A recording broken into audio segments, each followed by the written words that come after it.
Insya Allah saya telah memberikan penjelasan secara lengkap dan mudah-mudahan bisa menjadi bagian dari tambahan informasi yang dibutuhkan oleh KPK. Hovifah buka suara usai diperiksa KPK dalam kasus dana hibah Jatim. Gubernur Jawa Timur Hovifah Indar Parawansa buka suara usai diperiksa selama 8 jam oleh penyidik Komisi Pemberantasan Korupsi (KPK) di Mapolda Jawa Timur, Surabaya, Kamis 10 Juli.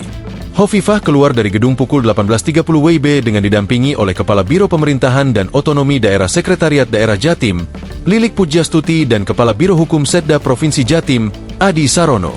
Dalam proses untuk menyampaikan keterangan sebagai saksi beberapa tersangka.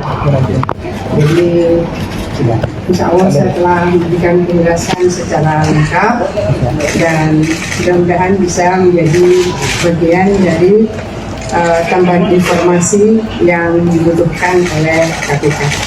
Saya rasa itu. Kata Hovifah.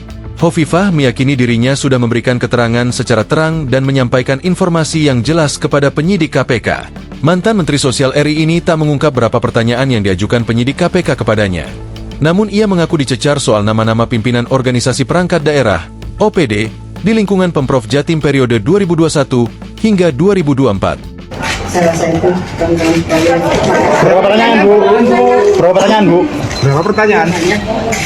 Jadi kalau struktur di OPD ya satu pertanyaan jawabnya banyak karena kepala dinas, kepala badan, kepala biro di tahun 2021 sampai 2024 kan banyak banget dan kemudian nama lengkap dari masing-masing OPD, kira-kira itulah kawan-kawan. Ucapnya. Selain itu, Hovifah mengatakan pertanyaan yang diajukan penyidik lembaga antirasuah itu juga seputar alur dan proses penyaluran dana hibah.